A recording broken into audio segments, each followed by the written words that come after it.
As we begin to go back to work, there are two major challenges with our key leaders and our critical teams, which are going to shoulder the responsibility of kickstarting our companies back into action. The first most important challenge is the emotional state of our people, our key leaders. And that emotional state is a bit of a concern because what has happened in the first phase of dealing with corona was that there was suddenly a danger. And whenever there is danger, the brain, which is seeking safety, goes to the response of fight, flight, or frigid. Most of us actually went into flight. And this whole idea of the lockdown was to go protect ourselves and protecting ourselves by escaping this unseen enemy.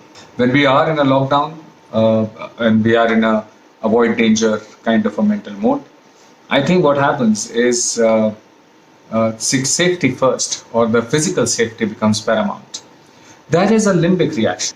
The limbic part of the brain is the old brain. It's the fast brain. And therefore, our reaction to danger like the corona was to lock ourselves into our homes.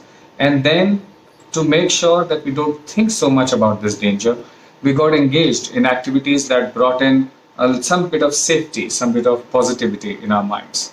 The positive chemical is dopamine. And dopamine gets released when we do things which make us happy.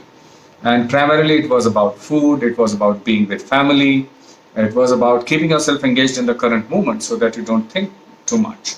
And that being in the current moment could have been just by staying busy.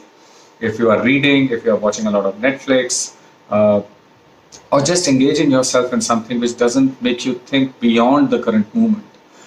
That's what the safety first formula does to them.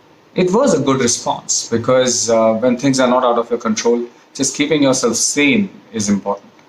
And therefore, the first phase, which was dealing with fear, was something that we all worked with in the last 2-3 months. Now, as the economy opens up, as we are required to go back to our workplaces, as we resume what is the new normal life, and that's a bigger challenge because when you go to the thinking brain in a situation which is full of risk, then the other culprit comes in, and that's anxiety. And we are moving from fear to anxiety.